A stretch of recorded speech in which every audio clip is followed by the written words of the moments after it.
Hey guys, Dylan here. Welcome back to another action figure review, and today we're reviewing the Marvel Legends Scarlet Spider. If you're wondering why there's just a picture, it's because I didn't record opening the box. And if anyone's wondering, yes, I did get this guy after I returned Marvel Legends Dr. Octavius. That was so sad, but you know what? It had to happen. So let's go right into the origins and get started. Okay, so here's the thing. I already covered Ben Reilly's full story of how he's a clone and everything else, but I didn't really go into detail of why he was created and all the other stuff. Not to mention, most of that video was a rant because I really didn't like what they did with him with the Beyond Spider-Man and Chasm stuff. So this time we're gonna go ahead and go through his entire origin, bit by bit, piece by piece, as fast as we can so we can go straight for the action figure review. Everyone got that? Everyone okay? All right, put on the timer. Let's go, let's go. All right, this all starts off because of two people. The Jackal and Gwen Stacy. No, not like that. A different way. Jesus Christ. I'm sorry. I keep forgetting about that other storyline that everyone hates. Anyway, the Jackal back in the old times was very stalkerish to Gwen Stacy, to the point where he did some villainous things and Spider-Man had to stop him and beat him up and, you know, he got arrested. But when Gwen Stacy died, he was so mad he decided to make a clone of Peter Parker, aka Spider-Man, to get revenge for what happened to Gwen Stacy, basically implying that the Jackal thought Peter Parker killed Gwen. And, you know, the clones and Peter Parker, they fought each other to the point where the Jackal set off a bomb that only one Spider-Man would survive. And the Jackal thought he won, but it turns out he blew up his own creation. Well, at least he thought. Peter Parker decided to take the body of the clone and give it a proper burial, but little did anyone know, the Jackal put a serum inside of the clone, allowing him to live. Once the clone, I'm calling him the clone because he doesn't call himself Ben Reilly yet. Once the clone wakes up, he actually sees the actual Peter Parker and MJ embrace each other. This is when he realizes that he must be a clone because at the time of him being cloned, he was still grieving over Gwen Stacy and couldn't actually accept the emotions he had for MJ, which is just really sad. God.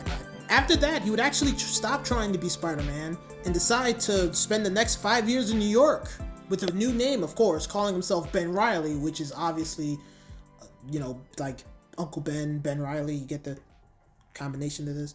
Anyway, he would try to live a normal life, but sadly, every time his spider sense went off, he just felt like he had no choice but to help, so he did. He would actually leave New York and then do a bunch of jobs abroad and just, I don't know, trying to express himself, create this new identity for himself until he came back to New York years later. And boy, does Ben have terrible timing because at this time, Aunt May's actually dying and Peter is just all over the place. So they did not trust each other, but sooner or later they did. And Ben Reilly decided to stay in New York and help Peter being Spider-Man. But of course, not being Spider-Man, he created his own hero identity, the Scarlet Spider. Of course, this could not be the end of their troubles because, of course, the Jackal returns, because villains don't really die, and tell them something very troubling. That Peter Parker is the real clone and Ben Reilly is the real Peter Parker. God, that's a terrible tongue twister.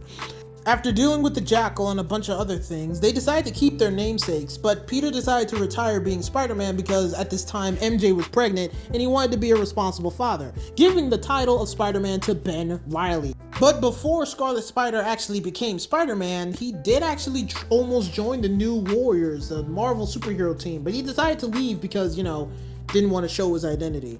It would be after this and some other stuff that Ben Reilly would actually make his own Spider-Man suit and start calling himself Spider-Man. It was here that Ben Reilly truly got his own trademark with giving himself the blonde hair and start working at a coffee shop. And things were actually going pretty good for Ben. Not only did he start creating his own identity and truly getting used to himself, he became the new Spider-Man and he was doing a pretty good job in my opinion. And he was also dating someone who ended up being the daughter of the man who shot Uncle Ben. Who the hell? Why?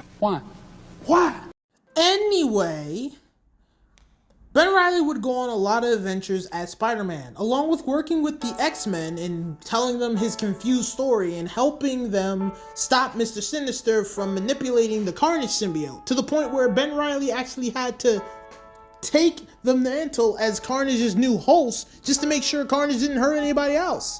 And I mean, we both know how that ended. And the symbiote sooner or later went back to Cletus Cassidy. After that, he decided to go to Las Vegas and became Scarlet Spider once again, but apparently death wanted something from him. And then after a bunch of adventures, we already know where this is going.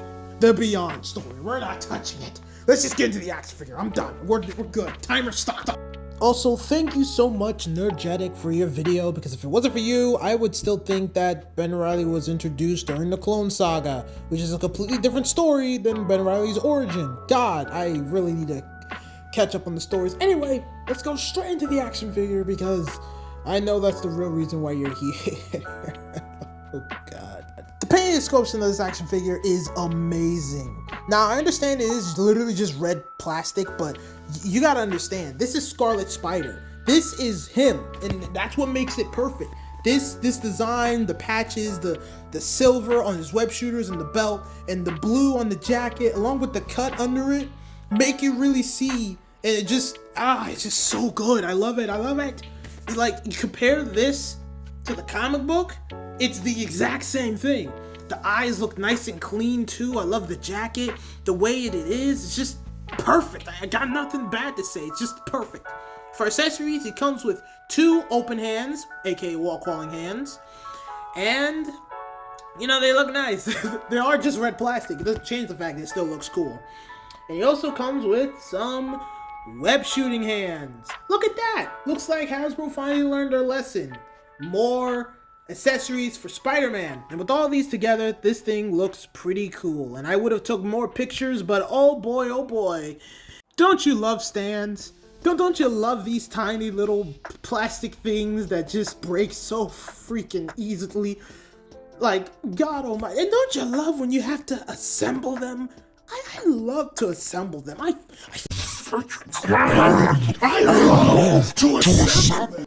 I hate it. I'm sorry, editing Dylan here. I hate it so much. I'm gonna get the bendy wired stand from now on. I can't. I'd rather deal with that than deal with whatever the hell that is. I'm done. Oh God, I'm done. Anyway, before we get into the articulation, let's go for comparisons. I don't do that a lot. Most of the time I forget to do comparisons, so this is a special occasion.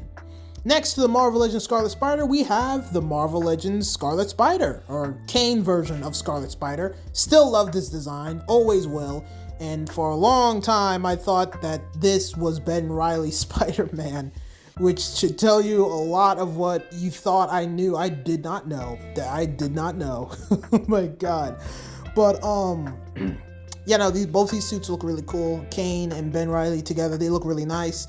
You know, I kind of wish they'd bring them back and do a Scarlet Spider run with the both of them. Anyway, our next comparison, we're going to go ahead and do something real nice. We're going to compare the Marvel Legends Scarlet Spider to the original release, Marvel Legends Scarlet Spider. This was released in, what, 2015?